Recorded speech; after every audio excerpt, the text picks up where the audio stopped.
Donald Trump called him tough. Rush Limbaugh read one of his articles live on his radio show. Ann Coulter tweeted that article to her 1.5 million followers and declared, "Every sentence is perfect." Ladies and gentlemen, your host, former chief editor of the Jewish Press, Elliot Resnick. Welcome to the Elliot Resnick Show, where we interview fighters and firebrands on the political and cultural battlefields. With us today is Josh Hammer, who serves as the opinion editor of Newsweek. No, Hammer is not a liberal, and yes, it's hard to believe that a mainstream media outlet would hire anything other than a liberal to be its opinion editor. But such are the facts, and we will be asking Josh Hammer about them momentarily. Hammer is also a research fellow with the Edmund Burke Foundation, a syndicated columnist, host of one podcast, The Josh Hammer Show, and co-host of another, the Nat Khan Squad podcast. Before he attained his position at Newsweek, Hammer served as an editor at the Daily Wire, clerked for a judge on the U.S. Court of Appeals for the Fifth Circuit, and graduated from the University of Chicago Law School. Josh, welcome to the program. Elliot, thank you so much for having me. I've actually been listening to a number of your programs, and you are fiery, and I love it. So it's actually really a pleasure to be here. Oh, thank you. I really appreciate it. Okay, so I have to ask you at the outset, how in the world did you, a conservative, become the opinion editor of Newsweek? Well, look, I think without betraying any kind of inner workings or secrets, what you see in Newsweek currently is what you get. So if you go to newsweek.com, you can go to the very bottom of the page, and we have a very public-facing mission statement that explicitly is dedicated to airing all sides. And the new ownership, to its great credit, takes that mission statement extremely seriously. I myself am a strong conservative. I'm about as right-wing in many respects as they come.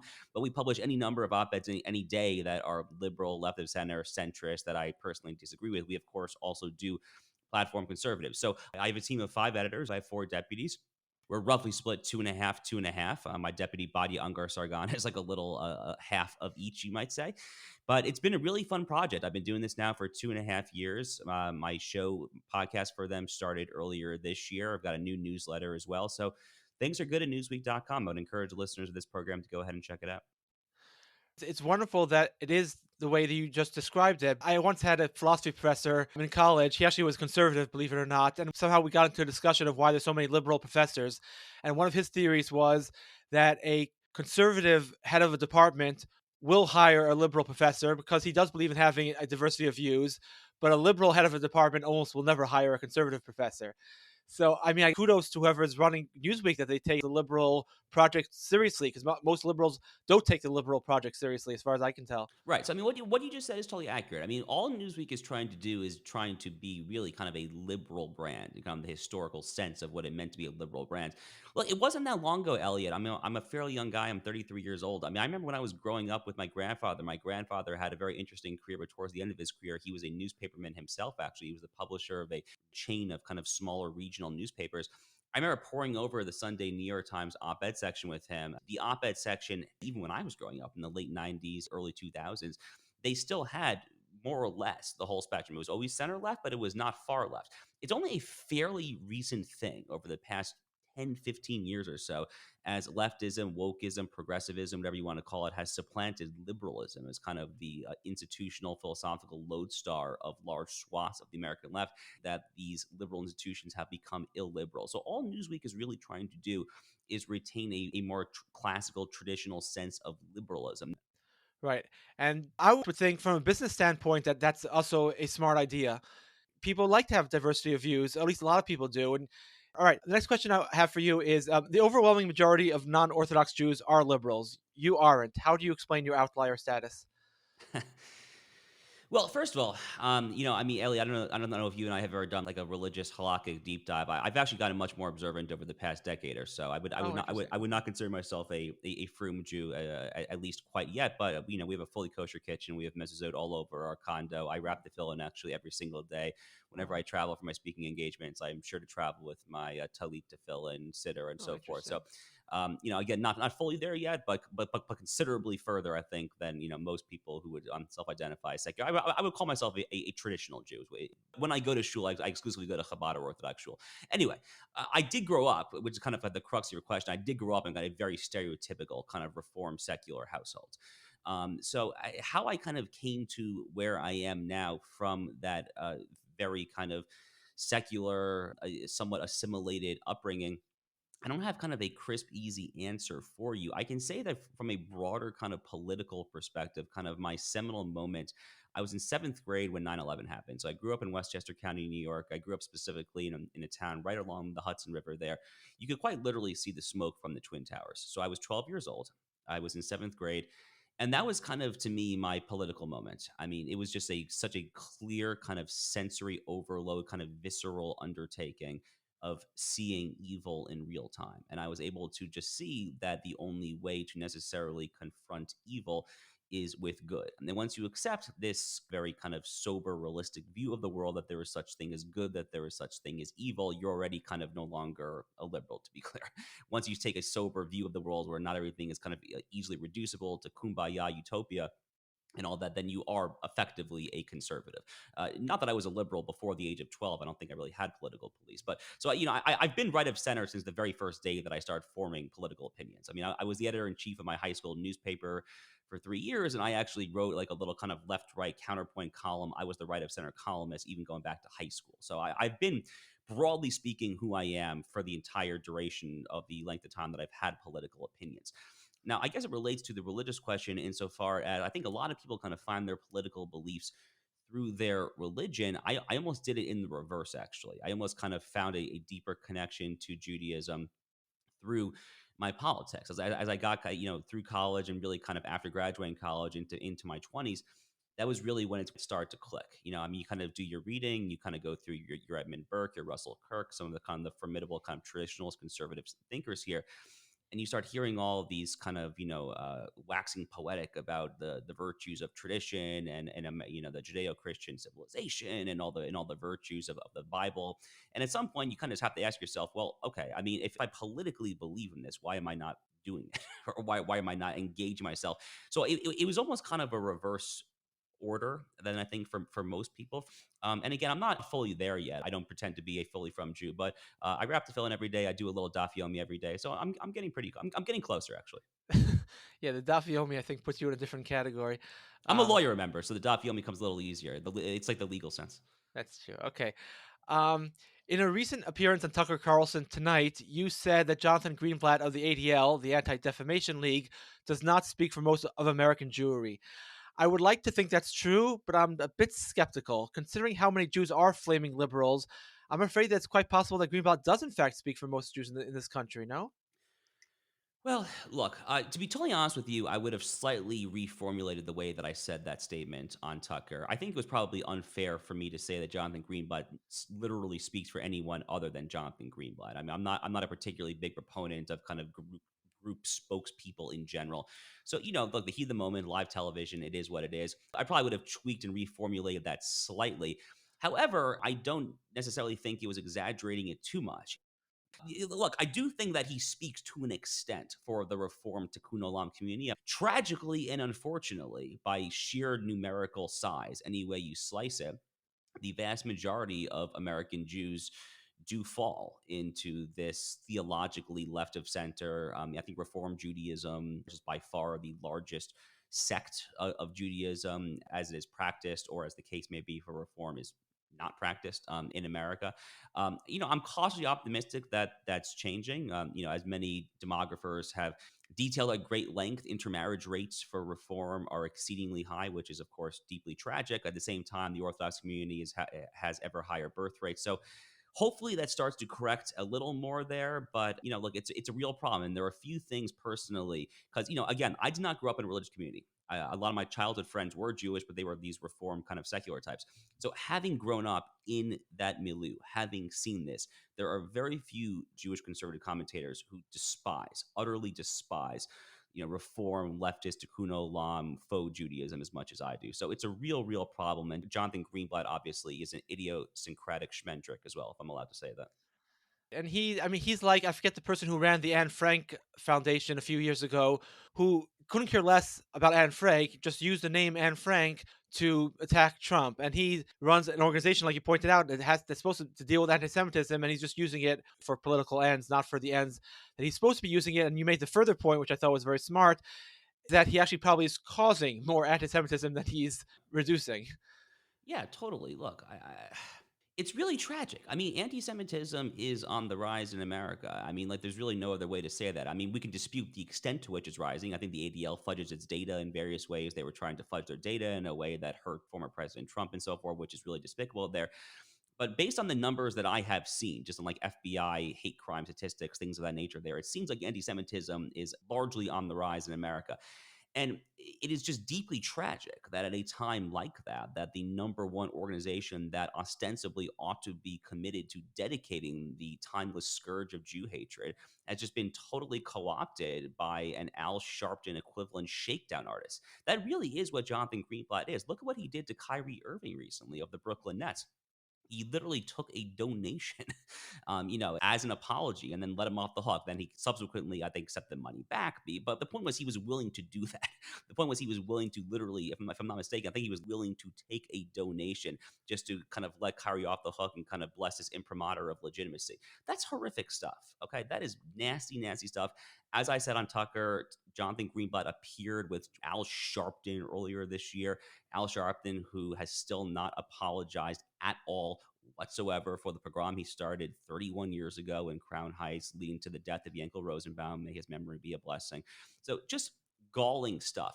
And again, I think the ADL, to an extent, much like the SPLC, the NAACP, a lot of these kind of once venerable civil rights institutions, if you look at the broader trajectory, again, the ADL was never a conservative organization. It was a liberal organization, but it has been this insidious transformation, much like the New York Times that we referred to earlier. All of these once liberal institutions have been co-opted and transmogrified into leftist, illiberal, wokist institutions. That's a very, very important distinction.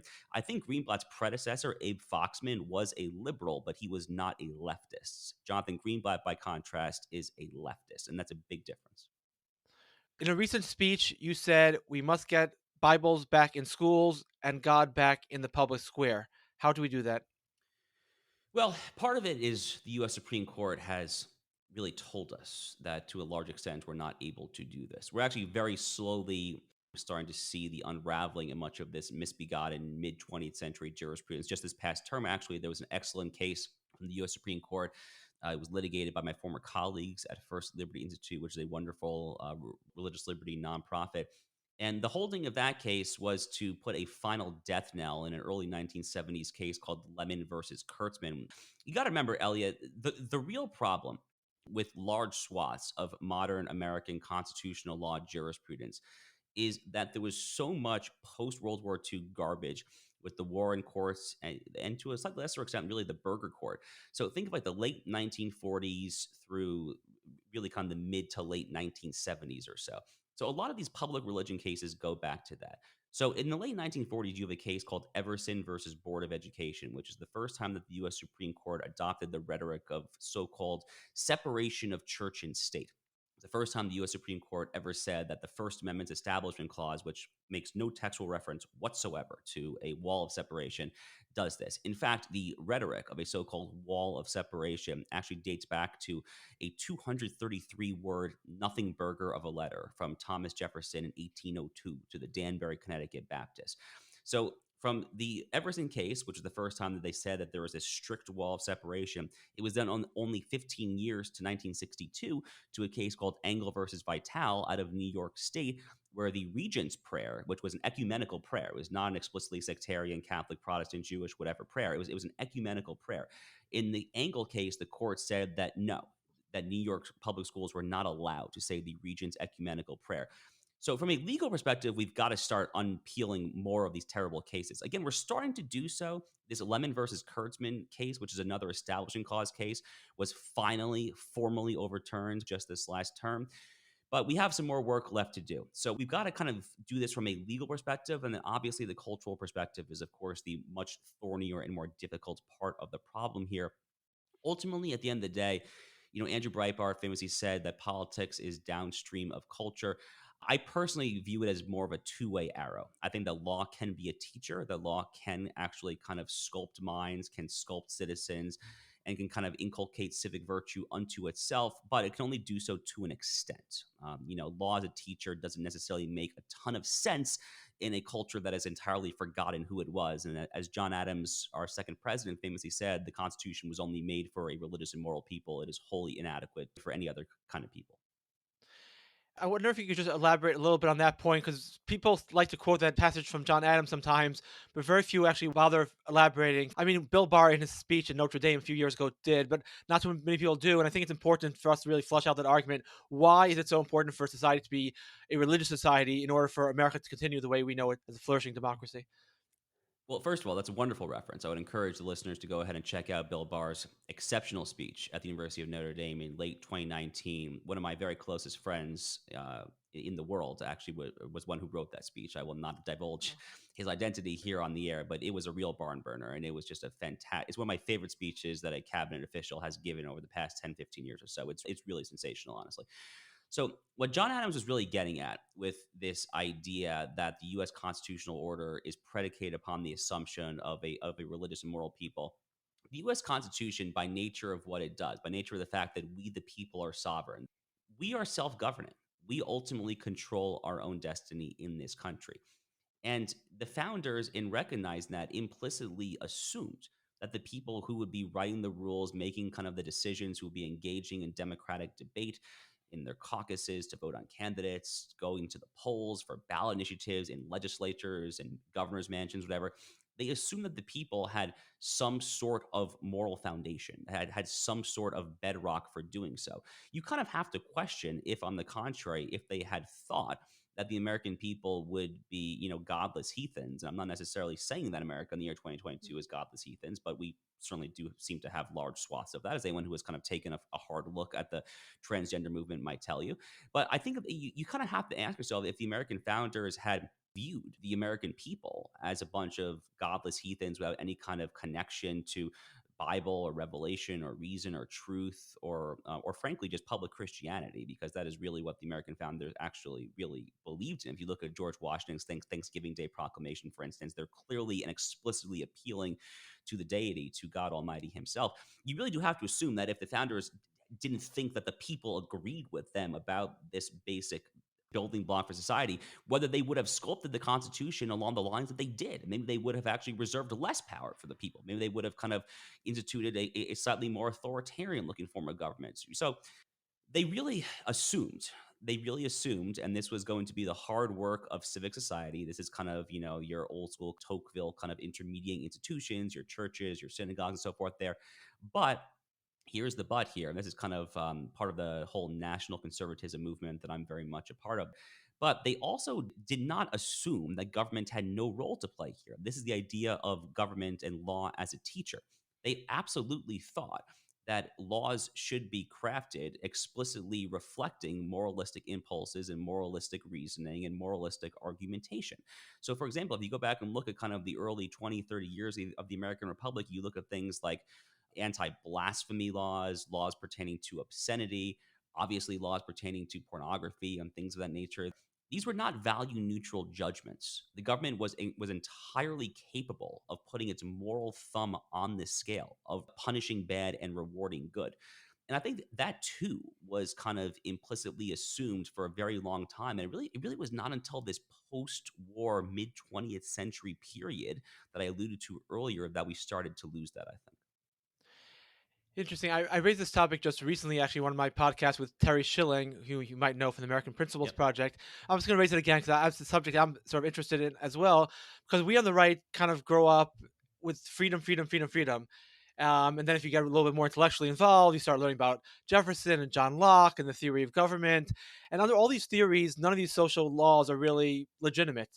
And yet, like you pointed out, if you go back to the beginning of the American Republic, the states were passing all of these laws. So, I mean, was this kind of like a contradiction from the very beginning where maybe the federal government was very hands off and the states were very hands on, or where the states were not really reflecting the Jeffersonian Lockean ideal? How do you see it?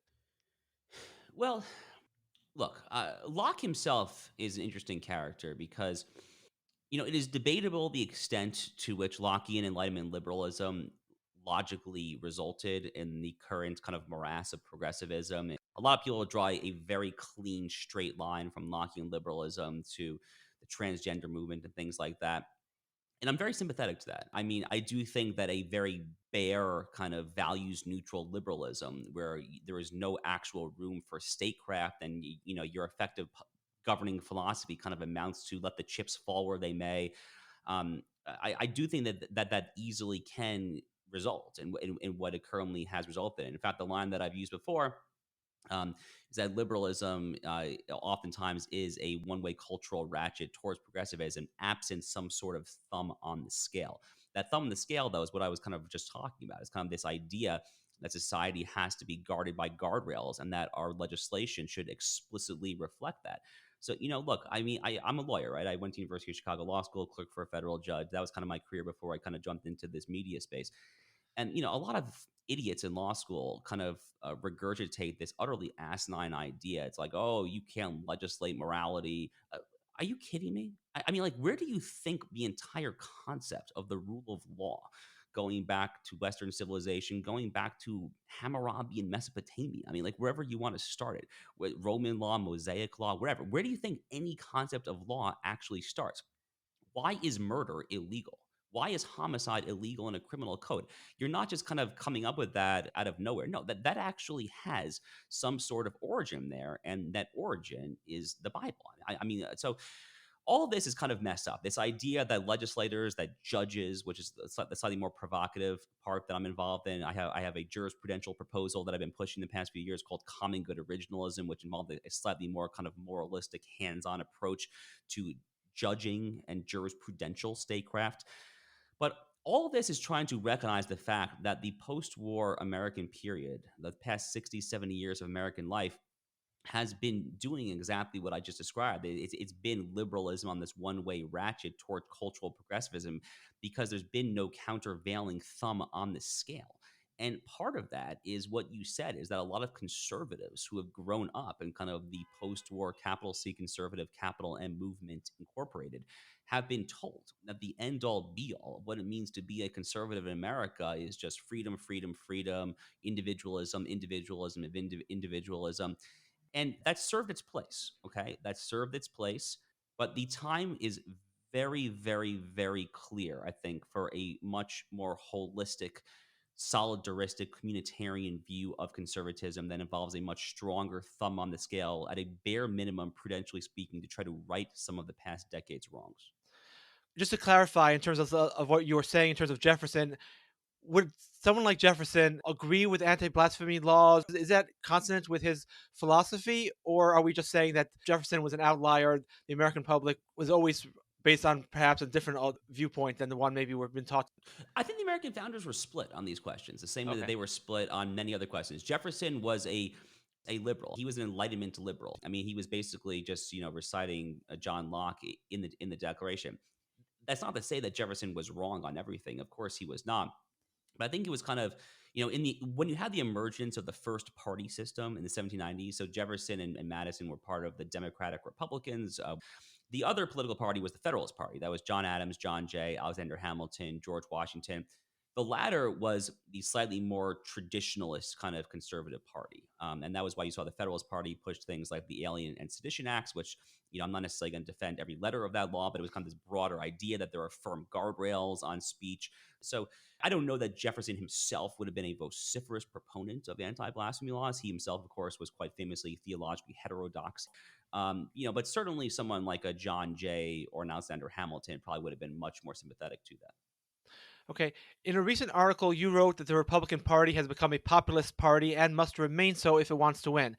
In making this argument, you cite a study that found that 52% of the country leans right on social issues, but only 27% leans right on economic issues. I found that study interesting, so I was wondering if you could perhaps elaborate on that study and on the article's central argument. So the study was from a political scientist by the name of Lee Drutman. He composed this in the year 2017. Kind of does a lot of research to survey exit polling data, voters' preferences on various policy positions. And Lee Drutman basically concludes that there is a cultural conservative majority in America, but traditional economic conservatism, which really is kind of just libertarian economics, frankly, is kind of like a Milton Friedman, Friedrich Hayek approach to economics, is a distinct minority, especially when you include in that notions of free trade absolutism and things of that nature there. So I think what Drummond basically concluded, which is what a lot of people have concluded, is that part of the reason for Donald Trump's appeal in 2016, this is obviously not exclusively the reason. Donald Trump's a universal name brand. He has quite the personality, to put it mildly. There were a lot of things there that I think leapt off the page for persuadable voters. But at least one of the things that he got right from a political candidate perspective is that he was hardcore on all the right cultural issues, whether it's immigration, whether it's kind of this just basic idea of American kind of rejuvenation and identity. But he was much more prudential and realistic on issues of political economy. So crucially, he rejected free trade absolutism. Trump has been no more consistent on any issue than he's been consistent on trade. Going back since like the 70s, 80s, he was a skeptic of NAFTA back when it was being negotiated in the 90s. So he has always been a much more mercantilist proponent of a strong industrial base, things of nature there. So he ran on that. And though he had a line in healthcare, which in retrospect seems like it was a seminal moment in the 2016 debates. Full disclosure, I was not a Trump day one guy. I was actually I campaigned quite literally in multiple states for Senator Ted Cruz that election cycle. But there was one primary debate where I recall where Trump and Cruz were talking about healthcare, and I don't remember exactly what Ted said, but at some point Trump looks to Ted Cruz and he says, "We're not going to let people die in the streets, Ted. We're just not going to do it." And I think it got like a huge round of applause because a lot of the Republican policy points on healthcare and health insurance have been kind of free trade maximalists, just get the government out, blah blah blah. That's not necessarily how everyone views healthcare, especially kind of as the cultural conservative element of the modern Republican coalition has attracted naturally a lot of the old school Reagan Democrats, these kind of more working class blue collar voters. So Trump really did tap into that. And in the year 2019, in March 2019, First Things Magazine, which is the fabulous journal edited by Rusty Reno, they produced this piece that was co-signed by probably 10 to 15 intellectuals, most of whom were Catholic, not all of them, entitled "Against the Dead Consensus." And they basically said that we're not going back. That what Trump did from a policy perspective and kind of realigning the Republican Party is here to stay. And in this recent column that I titled "Still Against the Dead Consensus," I was looking at the aftermath of the midterm elections last month, which clearly could have gone better for Republicans than they actually went. And I was just saying, no, we're still not going back. Some things probably do need to change, but the basic takeaway is that we cannot and will not go back to the John McCain, Paul Ryan, Mitt Romney days of, slashing entitlements and, free trade with our adversaries as kind of the be all end all of, conservative statesmanship. No, that is quite literally, in many respects, the opposite of what we need now. We need a much more pragmatic focus on cohering and conserving the nation state, of conserving some sense of Americanism and the American people and all that entails when it comes to immigration policy, trade policy, cultural renewal. That was the Bibles back in the schools. That's that component there. But long story short, we're not going back. There is no future for the Republican Party in the 2008 or 2012 platform. I take your point, but the fact is, I said this when Trump was running also. People said, oh, Trump is for big government. I said, tell me one Republican politician who, practically speaking, has ever tried to reduce the size of the government. Even Paul Ryan, I remember in the election, what was it, 2012, I guess. In the convention speech, he was criticizing Obama for slashing some funds from either Medicare or Medicaid, I forget which one. And I'm thinking, this is the small government conservative in the convention speech is criticizing Obama for trying to shrink a program. And I wrote, actually, one of the only times I wrote a letter to the editor. In general, by the way, it's a good idea for Republicans to write letters to the editor if they're not doing more important things. It's very, simple. But I did this like maybe 6-7 years ago when Trump was running. I just wrote a 2-paragraph letter to the editor to the New York Post, and it was published. It was directed to Rich Lowry's article, which he was criticizing Trump for not wanting to reduce the size of government. I said no Republican has, practically speaking, ever tried to really reduce the welfare state. And the only difference is that Trump admits it out loud. Anyways, that was my beef. Last question. Some conservatives argue that in order to win, you need to focus on culture. So how do you suggest we go about winning aspects of the culture? Because that's a big project and it's a long-term project. What would you say we need to do? So one thing is that from a consumer perspective, I think that conservatives have to get much more comfortable boycotting certain brands and just saying that they will not associate themselves with certain lines of clothing, certain restaurant chains, things of that nature. So, Balenciaga is a good example. They've been in the news recently for their complicity with exploiting children and sexualized children in particular there.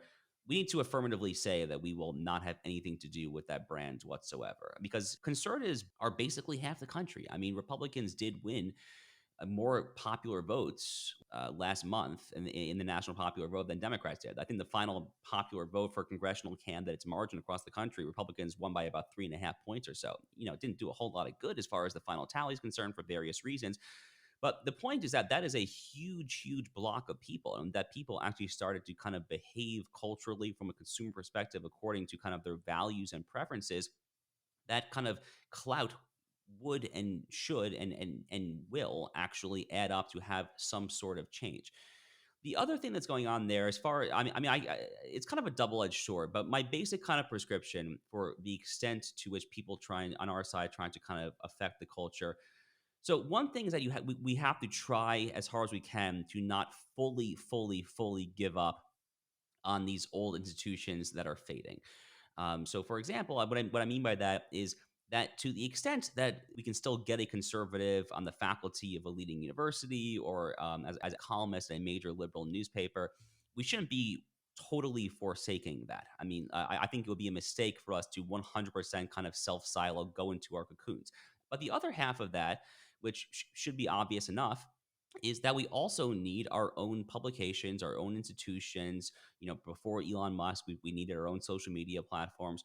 We do need all of this, and that's going to entail a lot of money. So I am not a donor class figure myself. I am not rolling in the billions here, but we really do need more kind of pro America donor class people, wealthy people who just really, really love this country and are frankly willing to write fat checks to younger people who are willing to start alternative publications, alternative media institutions, alternative universities. That's what this University of Austin project's trying to do.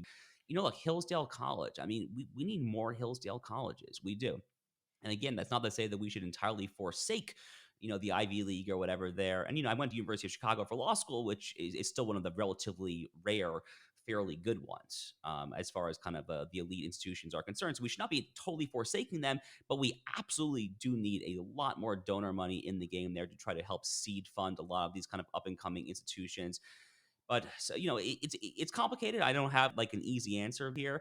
But it really ultimately does come back to religion. I hate to sound like a theologian, but America without any sense whatsoever of God and, from one Jew to another, really, frankly, just Christianity. An America sans Christianity is not America. I mean, that is not the America that the founders envisioned it as. And that's not to say that the founders were theocratic fascists, for God's sake. No, of course not. That's obviously total asinine rubbish there.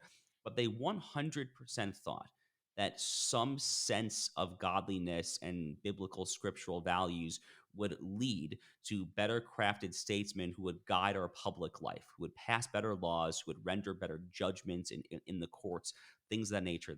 And unless and until we find some way, maybe it's a great awakening, I don't know. Unless we find some way to get more Christians back in church, I don't entirely know exactly what the future of America will entail. So, I think it starts from a legal perspective, overturning some of these bad mid 20th century cases there, but it's a much, much longer and harder project, obviously. Right. And I sometimes say, because I think many Jews have a visceral negative reaction to Christianity based on 1,000 years or more of Christian anti-Semitism in Europe. American Christianity has always been different than European Christianity for various reasons, and people explore those different reasons. But the fact is of the matter is, you never had a Christian pogrom in America, ever, in 300 years. So it's something we're fearing illogically. And then even from a spiritual perspective, how many young kids drop Judaism in favor of Christianity? Even among the Orthodox community, basically none. But how many Orthodox kids drop Judaism in favor of secular hedonism? A lot, unfortunately. So, I mean, Christianity is not the threat to Jewish safety or to Jewish theological orthodoxy. It's really secularism on both levels, I would think. It's secularism, and then to a lesser extent, these horrific fringe groups like the Black Hebrew Israelites who are, taking machetes to a Hanukkah party in Muncie like they did 3 years ago. People like that. And, and look, we shouldn't downplay like Nick Fuentes, who I have nothing but the most execrable, horrible things to say about him, but he doesn't speak for a particularly large segment of the population, to put it mildly there. Look, evangelical Christians remain Jews' best friends in America. Ron Dermer, the former ambassador from Israel to the U.S., had a provocative comment about a year ago or so. He was speaking somewhere here in the U.S.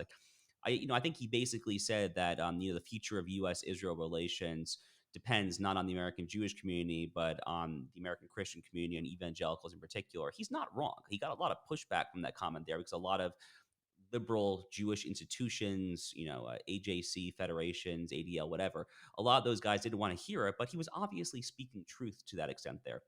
And there's been some troubling polling in recent years showing that kind of younger evangelicals are a little less philo-Semitic, a little less Zionist than they have been in previous generations, but they're still way, way more so than most of their colleagues there. And, as someone who is so active in conservative circles as I am, many of my greatest friends, not just in the movement, but in the world, are theologically serious conservative Christians. And I have never, ever, one time in my entire life, literally, and I speak at all these pro-life conferences. I'm surrounded by evangelicals all the time.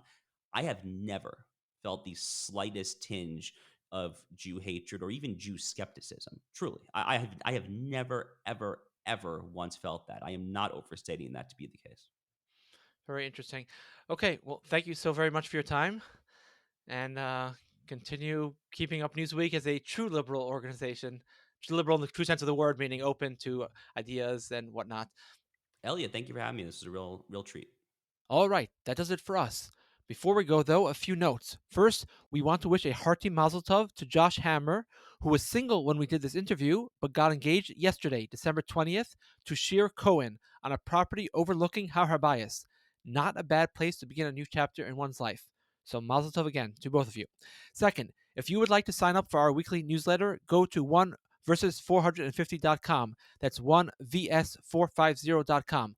On the website, you'll also find a special Hanukkah 33% off sale for all three of my interview books, a weekly chess puzzle, John Rosemond's weekly column on parenting, and a link to my education venture, which is designed for people who want to become knowledgeable on some of the greatest books that have ever been written, but don't have the time to read these books themselves. Every week, I read a classic or famous book and review all its major and interesting points for you. So instead of spending 10 or 20 hours a week reading these books yourself, hours you don't have, you can spend just 1 hour with me and let me do the hard work for you. Read more at 1versus450.com. Have a happy Hanukkah.